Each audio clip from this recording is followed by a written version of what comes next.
Assalamualaikum warahmatullahi wabarakatuh.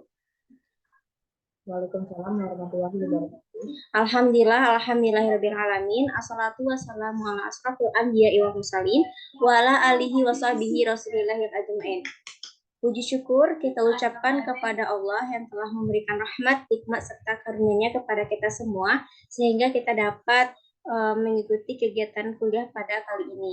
Salawat beriringkan salam tidak lupa pula kita hadiahkan kepada pucuk pimpinan umat Islam sedunia, yakni Nabi besar Mustafa Muhammad dengan lafaz Allahumma sholli ala sayyidina Muhammad wa ala ali Muhammad.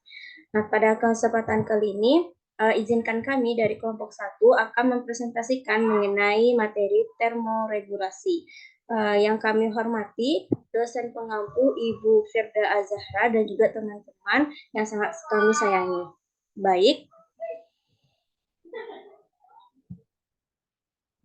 adapun anggota kelompok kami terdiri dari pertama Afiani Amra dengan NIM 20231002 dan saya sendiri Faiza Alandita 20231013, lalu ada Khairun Nisa 20231021 dan terakhir ada saudari Nurul Laidi 20231008. Adapun pembahasan pada materi kali ini yaitu poin pertama termoregulasi hewan dan proses adaptasinya. Yang kedua, hormon dan neurotransmitter dalam termoregulasi. Yang ketiga, termodinamika pada makhluk hidup. Yang keempat, kaitan termoregulasi dengan berbagai aktivitas tubuh makhluk hidup. Baik, mengenai materi pertama tentang termoregulasi hewan dan proses adaptasinya akan dijelaskan oleh rekan saya kepada Afiani Amra, dipersilahkan. Baik, terima kasih kepada moderator. Saya Afiani Amra akan menjelaskan mengenai termoregulasi dan proses adaptasi.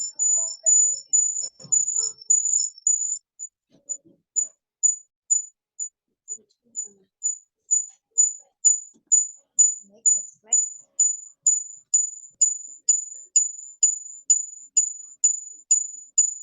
Nah, berbicara mengenai termoregulasi, yang pasti teman-teman sudah tahu bahwa termoregulasi ini izin sebelumnya Pia, suaranya jauh Pia. Di mana termo itu merupakan panas, sedangkan regulasi merupakan pengaturan.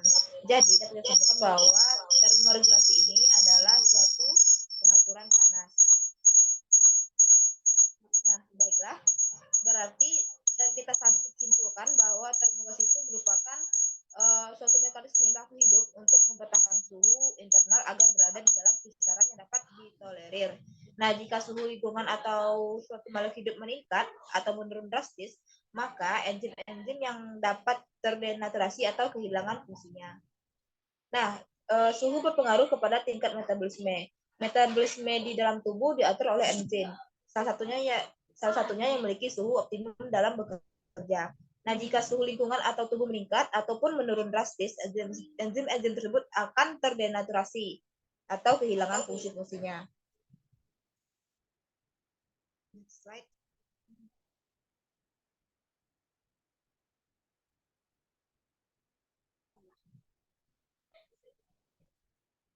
Nah, di sini kita akan bahas termoregulasi pada makhluk hidup. Yang pertama pada manusia, di mana termoregulasi pada manusia berpusat pada hipotalamus anterior. Terdapat 3 komponen pengatur atau penyusun sistem pengaturan panas, yaitu pertama reseptor, hipotalamus, dan saraf eferen, serta termoregulasi dapat menjaga suhu tubuhnya. Pada suhu-suhu tertentu yang konstan biasanya lebih tinggi dibandingkan dengan lingkungan sekitarnya. Jadi manusia itu memiliki mekanisme atau pengaturan untuk bisa mempertahankan suhu tubuh yang tetap optimal dalam berbagai macam kondisi lingkungan, di mana suhu tubuh normal pada manusia itu yaitu berkisar pada 37 derajat Celcius.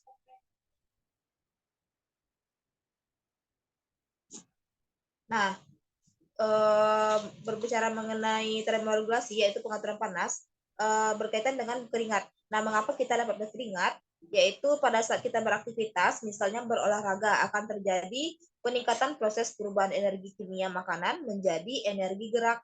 Nah, proses ini menghasilkan panas atau termo yang dapat meningkatkan suhu tubuh. Nah, pada saat inilah mekanisme dalam tubuh kita memberikan perintah agar tubuh tetap berkeringat. Selanjutnya, mengapa saat kedinginan kita cepat merasa lapar? Nah, pada saat kita akan menggigil, dengan menggigil maka tubuh bergerak dengan cepat. Nah, gerak tubuh inilah yang memaksa tubuh untuk melakukan metabolisme, membakar energi kimia makanan menjadi energi gerak. Nah, tentu saja hal ini akan menghasilkan energi panas atau termo. Dengan cara inilah suhu tubuh tidak turun, oleh karena itu pada saat kedinginan kita cepat merasa lapar.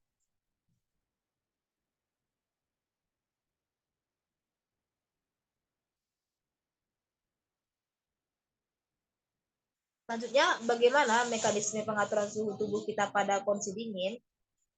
Pada saat kondisi dingin, kita akan beradaptasi dengan mengurangi jumlah keringat yang dikeluarkan oleh kulit. Bisa teman-teman perhatikan, otot di bawah kulit akan berkontraksi sehingga kantong rambut tegak. Dengan demikian, arteri yang membawa darah ke bawah permukaan kulit akan berkontraksi. Darah tidak akan mengalir menuju ke dekat permukaan kulit. Hal ini tentunya mencegah darah membuang panas ke lingkungan sehingga suhu tubuh tidak turun. Nah, di sisi lain juga, kalau kita menggigil, hal itu kan akan meningkatkan produksi panas. Dengan demikian, lebih sedikit panas yang akan hilang ke lingkungan melalui cara konveksi.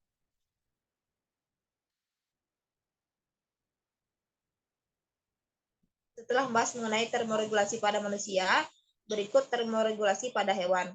Nah, berdasarkan karakteristiknya, sebelumnya semua jenis hewan memperoleh panas dari lingkungan dan melepaskannya kembali ke lingkungan. Di samping mereka sendiri dapat menghasilkan panas dalam tubuhnya sebagai akibat dari aktivitas metabolismenya.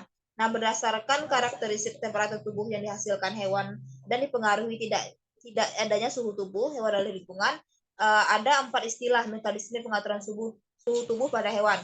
Yang pertama yaitu eksotermik, di mana eksotermik ini merupakan hewan-hewan yang menyediakan suhu tubuhnya dari luar. Salah satu contohnya yaitu ikan tuna, di mana ikan tuna ini memperoleh panas dari lingkungan sekitar yaitu air.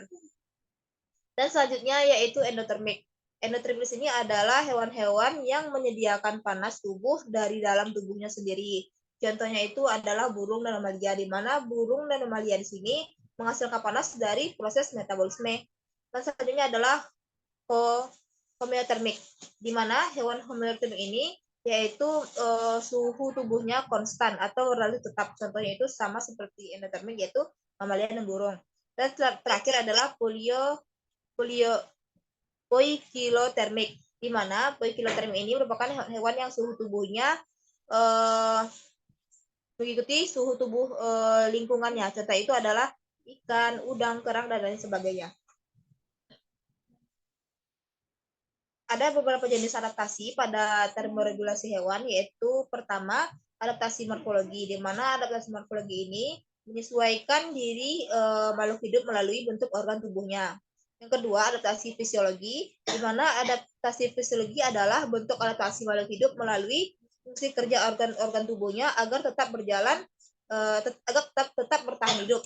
Yang ketiga, adaptasi tingkah laku, di mana adaptasi tingkah laku di sini adalah cara penyesuaian diri makhluk hidup terhadap lingkungannya dalam bentuk tingkah laku. Nah, selanjutnya kita bahas mengenai termoregulasi pada tumbuhan. Transpirasi merupakan salah satu mekanisme pengaturan fisiologi pada tumbuhan yang terkait dengan berbagai kondisi yang ada di tubuhnya dan lingkungan sekitar. Nah, tumbuhan itu melakukan transpirasi untuk mengubah air menjadi bentuk uap air dari jaringan hidup tanaman yang terletak di atas permukaan tanah melewati stomata, lubang kutikula, dan lentisel. Nah, transpirasi ini terjadi pada saat siang hari saat panas melalui stomata, lubang kutikula, dan lentisel. Semakin cepat laju transpirasi berarti semakin cepat pengangkutan air dan hara terlarut. Demikian pula sebaliknya. Nah, selanjutnya di sini kita akan bahas mengenai konsep aklimasi dan aklitisasi. Pertama, aklimasi. Nah, aklimasi di sini merupakan suatu respon suatu makhluk hidup untuk menyesuaikan diri terhadap lingkungannya. Nah, biasanya penyesuaian fisiologisnya pada kondisi lingkungan tertentu atau faktor tertentu. Nah, tahapan-tahapan dalam aklimasi ini yaitu pertama ada stres fase, yang kedua adalah adaptasi fase, yang ketiga adalah stabilisasi fase, dan terakhir konsolidasi fase. Nah, untuk lebih pahamnya mengenai konsep aklimasi di sini, contohnya yaitu hewan dijadikan bahan percobaan di laboratorium, didiamkan selama beberapa jam agar bisa menyesuaikan suhu pada ruangan tersebut. Nah, selanjutnya kita bahas mengenai aklimatisasi. Aklimatisasi, di mana aklimatisasi ini merupakan suatu respon makhluk hidup untuk menyesuaikan diri terhadap lingkungannya. Biasanya itu penyesuaian fisiologisnya seperti perubahan suhu, iklim yang sangat berbeda dari sebelumnya. Nah, beberapa tahapan dari aklimatisasi ini, yang pertama adalah deteksi perubahan, respon fisiologis, perubahan perilaku, modifikasi bentuk, aklimatisasi jangka panjang. Nah, contoh dari aklimatisasi ini yaitu berkeringat, di mana berkeringat ini adalah usaha tubuh untuk mendinginkan tubuh dari suhu panas atau dirasakan terlalu panas. Bila ingin mendaki gunung yang berada pada ketinggian lebih dari 4.000 mdpl, sebaiknya menginap terlebih dahulu di area yang lebih rendah agar tubuh bisa menyesuaikan terhadap perubahan suhu dan lingkungan di area tersebut. Baik, sekian materi dari saya kembalikan kepada moderator.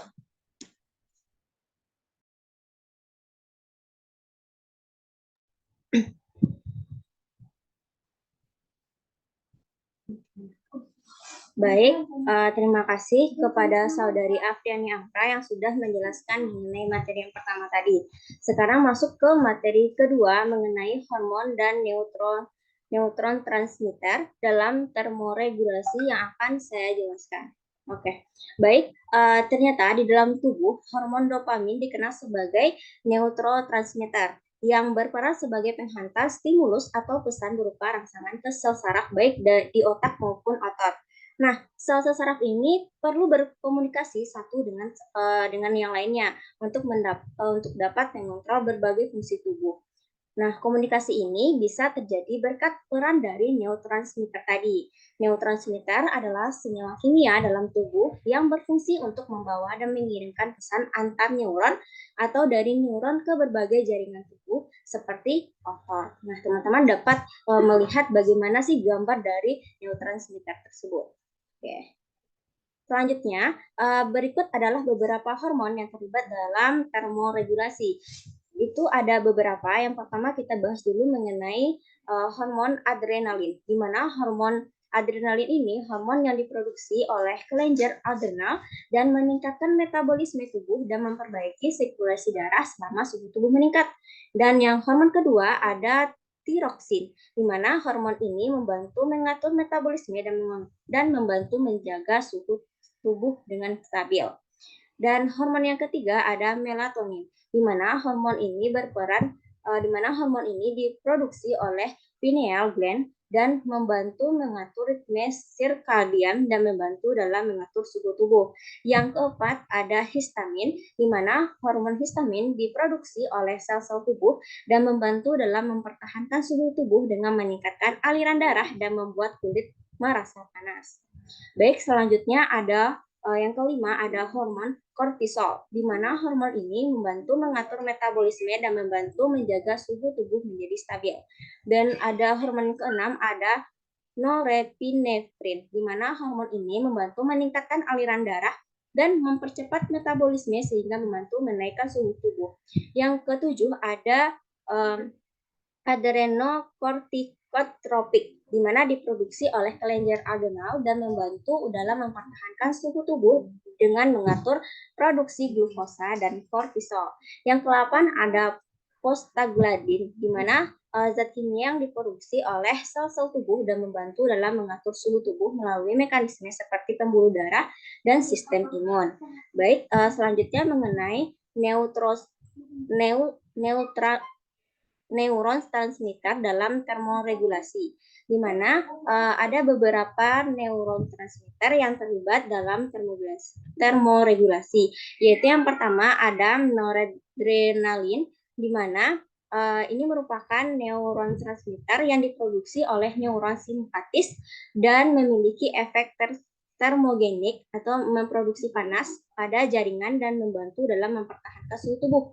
Yang kedua ada serotonin, di mana serotonin ini merupakan neuron transmitter yang memiliki peran penting dalam mengatur suhu tubuh dan juga memiliki efek yang berbeda dari suhu tubuh dan metabolisme. Selanjutnya, poin ketiga mengenai dopamin, merupakan neuron transmitter yang memiliki efek pada metabolisme dan membantu dalam mempertahankan suhu tubuh. Dan juga ada yang keempat, ada asetilkolin, di mana neurotransmitter yang memiliki peran penting dalam mempertahankan suhu tubuh dan mengatur metabolisme melalui efek pada sistem saraf parasimpatis. Baik, sekian materi poin kedua. Selanjutnya, materi yang ketiga mengenai termodinamika pada makhluk hidup akan dijelaskan oleh rekan saya kepada Khairunisa. Dipersilahkan.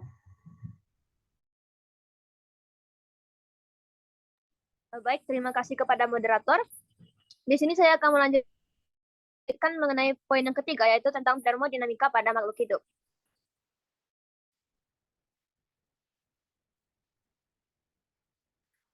Termodinamika merupakan bagian dari ilmu fisika yang mempelajari hubungan antara suhu, panas, dan kerja, termasuk prinsip-prinsip termometri, kalometri, dan transfer kalor, beserta fenomenanya. Prinsip-prinsip dalam hukum termodinamika ini mengatur mengenai proses kimia atau metabolisme di semua organisme biologis. Atau secara mutlaknya, semua proses biologi bergantung pada penyerapan energi cahaya dari matahari dan energi radiasi panas dari bumi ke angkasa luar. Penerapan termodinamika dalam memahami seluk-beluk makhluk hidup, termasuk tubuh manusia dan lingkungannya, disebut dengan biotermik. Next, moderator.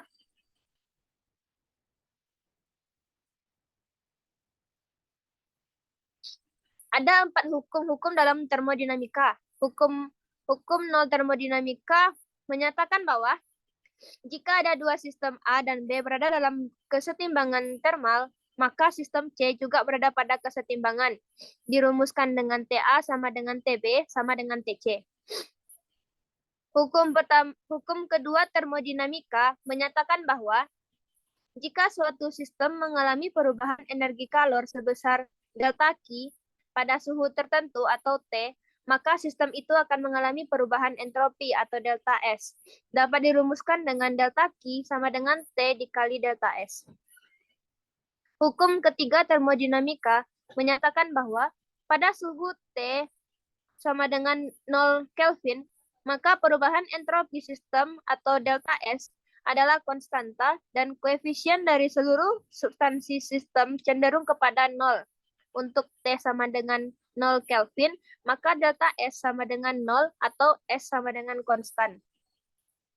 Yang terakhir yaitu hukum pertama termodinamika atau yang biasa disebut dengan hukum kekekalan energi, menyatakan bahwa jika suatu sistem menyerap energi kalor sebesar delta Q, maka energi kalor itu dapat mengubah energi dakil sistem atau delta U dan selebihnya digunakan untuk kerja sebesar W. Dirumuskan dengan delta Q sama dengan delta U ditambah W.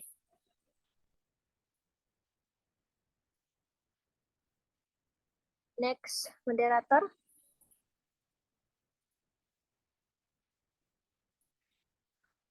Ada contoh dari penerapan hukum termodinamika ini di dalam kehidupan sehari-hari seperti pada tumbuhan. Pada tumbuhan, hukum pertama termodinamika fotosintesis, di mana energi yang dipasok oleh matahari oleh sel pada daun tumbuhan dan diubah energinya menjadi energi glukosa yang nantinya akan membentuk karbohidrat kompleks. Yang judul selanjutnya yaitu organisme hidup dan sistem terbuka.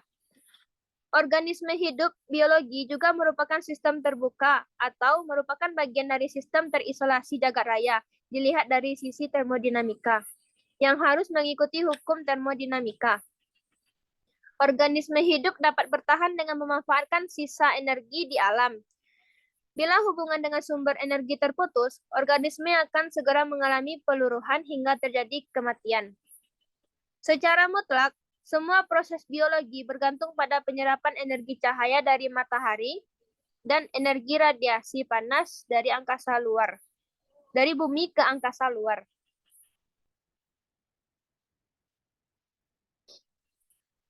Yang pertama kita akan membahas mengenai katabolisme. Protoplasma selalu menunjukkan aktivitas. Aktivitas ini bukan saja mengakibatkan perubahan dari bentuk asal, tetapi juga dalam bentuk produksi panas dan potensial listrik dan juga dalam perubahan secara kimia. Aktivitas tersebut bukan menciptakan energi, tetapi merupakan mekanisme termodinamika perubahan energi di dalam protoplasma. Karenanya, untuk dapat aktif, kebutuhan akan energi harus dicukupi. Sebagai contoh, pada fermentasi glukosa oleh ragi, glukosa diurai menjadi 2 molekul karbon dioksida atau CO2 dan 2 molekul etil alkohol atau C2H5OH.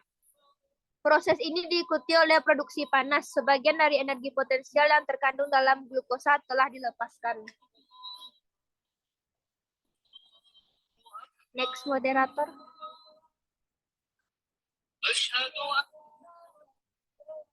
Yang kedua yaitu proses anabolisme.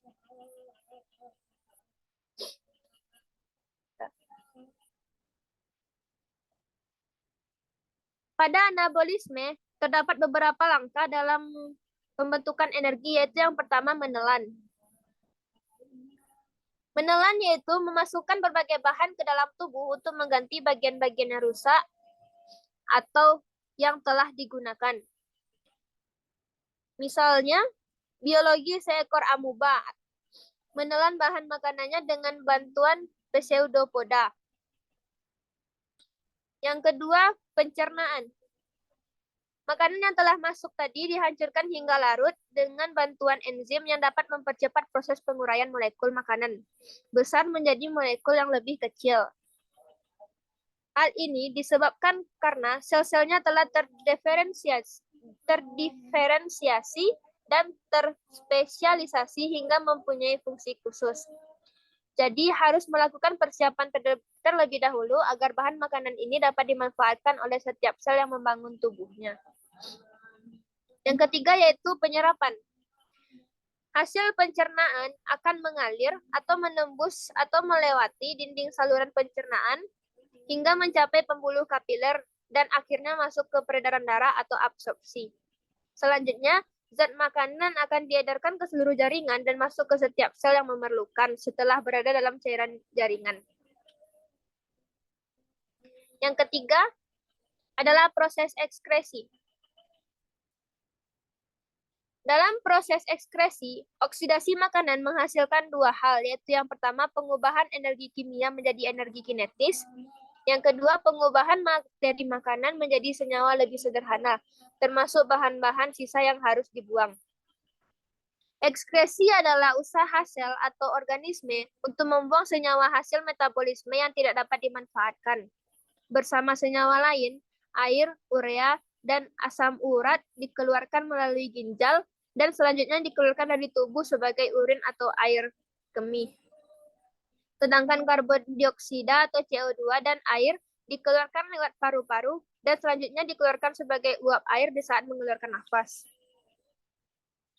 Yang terakhir yaitu respirasi atau pernapasan. Dari oksidasi tadi akan dihasilkan gas karbon dioksida yang harus dikeluarkan. Karenanya diperlukan mekanisme pertukaran gas dari dan ke dalam suatu organisme. Proses ini dinamakan respirasi atau proses pernapasan. Pada beberapa hewan, proses ini berlangsung di paru-paru. Dan pada organisme satu sel, proses pertukaran oksigen dengan karbon dioksida berlangsung dengan difusi.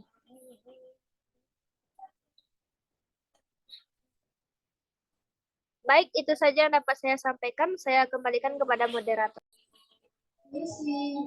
Baik, terima kasih kepada Saudari Khairunisa. Selanjutnya mengenai materi keempat yaitu kaitan termoregulasi dengan berbagai aktivitas tubuh makhluk hidup akan dijelaskan oleh Saudari Nurulaili. Kepada Saudari Nurulaili dipersilahkan. Baik, terima kasih kepada moderator yang telah memberikan saya kesempatan untuk menjelaskan materi kaitan termoregulasi dengan berbagai aktivitas tubuh makhluk hidup. Nah, next moderator. Nah, sebelum kita membahas kaitan termoregulasi dengan berbagai aktivitas tubuh makhluk hidup, kita harus tahu dulu apa itu mekanisme termoregulasi. Mekanisme termoregulasi atau pengaturan suhu tubuh merupakan penggabungan fungsi dari organ-organ tubuh yang saling berhubungan. Nah, mekanisme termoregulasi di dalamnya pengaturan suhu tubuh mamalia terdapat dua jenis sensor pengatur suhu, yaitu sensor panas dan sensor dingin, yang berbeda tempat pada jaringan sekeliling atau penerima di luar, dan jaringan inti atau penerima di dalam dari tubuh. Nah, dari kedua jenis sensor ini, isyarat yang diterima langsung dikirimkan ke sistem syaraf pusat dan kemudian dikirim ke syaraf motorik yang mengatur pengeluaran panas dan produksi panas untuk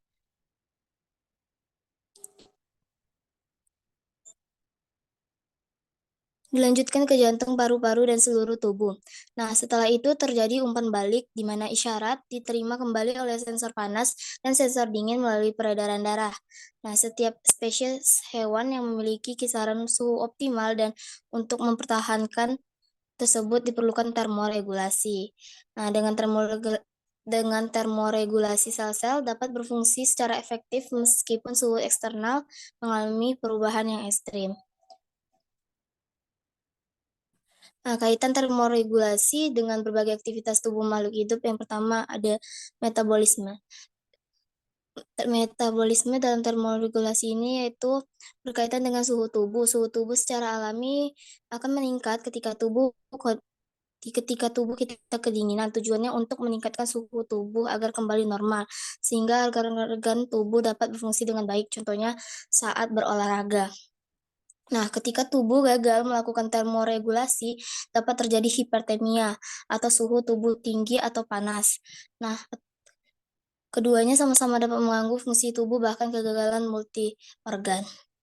Yang kedua itu ada ekspresi gen. Ekspresi gen yaitu suhu mempengaruhi pada ekspresi gen dalam sel. Makhluk hidup peka dingin adalah varian gen yang memungkinkan organisme berfungsi normal pada suhu yang lebih tinggi, tetapi berubah fungsi pada suhu rendah, begitu sebaliknya. Yang ketiga ada cellular signaling. Sel signaling atau persinyalan sel adalah bagian sebuah sistem komunikasi yang sangat kompleks pada tingkat seluler yang mengatur aktivitas dan koordinasi antar sel. Nah, sebagai contoh yaitu budding pada hamir, Saccharomyces cerevisiae. Sel-sel hamir yang berkomunikasi dengan sel lainnya untuk perkawinan dengan mengekspresikan beberapa macam peptida pendek. Molekul peptida tersebut merupakan isyarat ekstraseluler fungsi dengan penerapan yang spesifik. Nah, yang keempat tuh ada struktur membran sel. Pada suhu meningkat, sel-sel berfungsi dengan baik karena suhu meningkat. Baik membran sel dalam protein dapat berpengaruh transmembran atau protein perifer juga dapat merusak oleh suhu tinggi. Nah, pada saat penurunan suhu dingin dapat menyebabkan reaksi seluler untuk memperlambat atau bahkan menghentikan.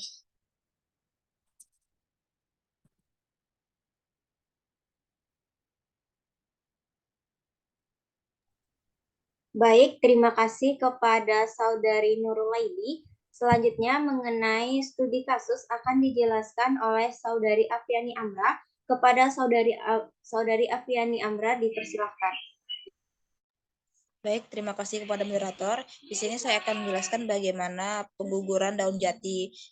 Sama-sama kita ketahui bahwa daun jati itu kan menggugur tanaman untuk mengurangi penguapan dan juga menyediakan tempat bagi daun-daun baru yang mau tumbuh. Nah, untuk mekanismenya di mana daun jati ini diawali dengan terbentuknya zona daerah pengguguran. Pada pangkal atau pangkal tangkai atau helai daun. Dan pada zona inilah terjadi berkas pengangkutan yang ukurnya lebih kecil daripada berkas pengangkut yang ada pada organ tubuh lainnya. Nah, ketika daun akan gugur,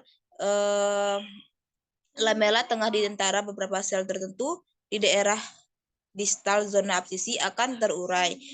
Nah, terurainya bagian dinding sel ini menyebabkan keadaan yang tidak seimbang antara daerah proksimal. Akibatnya terjadilah peguguran daun.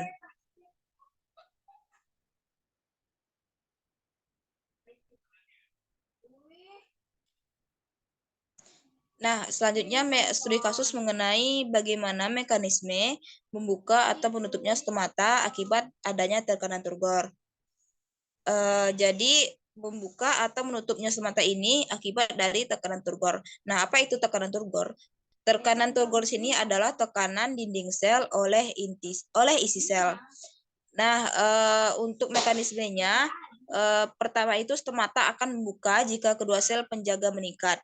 Peningkatan tekanan turgor sel penjaga disebabkan oleh adanya masuk air ke dalam sel penjaga tersebut. Pergerakan air dari satu sel ke sel lainnya akan selalu dari sel yang mempunyai potensi air lebih tinggi ke sel potensi air yang lebih rendah. Tinggi atau rendahnya potensi air di sini akan tergantung pada jumlah bahan yang terlarut di dalam cairan sel tersebut. Nah, dengan demikian, jika tekanan turgor sel tersebut tetap, maka secara keseluruhan potensi air sel akan menurun. Nah, untuk memacu agar masuknya ke sel penjaga, maka jumlah bahan yang terlarut di dalam sel tersebut haruslah ditingkatkan. Nah, apa saja faktor yang menyebabkan terjadinya membuka dan menutupnya stomata? Ada dua faktor, yaitu faktor eksternal dan faktor internal. Nah, faktor internal sini yaitu intensitas cahaya, karbon dioksida, air, cahaya, suhu, dan angin. Nah, selanjutnya mengenai faktor internal, yaitu stomata pada tumbuhan berbeda karena perbedaan. Baiklah, kalau untuk faktor internal itu, jam biologis memicu serapan ion pada pagi hari sehingga stomata membuka. Sedangkan pada malam hari terjadi pembiasan ion yang menyebabkan stomata menutup. Nah, sekian saya kembalikan kepada moderator. Baik, terima kasih kepada Afriani Amra yang sudah menjelaskan mengenai apa saja studi kasus. Dan sekian materi pada pertemuan kali ini. Mohon maaf kami dari kelompok 1 jika terdapat kesalahan ataupun tutur kata yang kurang menyenangkan. Dan kami akhiri dengan Assalamualaikum warahmatullahi wabarakatuh. Waalaikumsalam warahmatullahi wabarakatuh.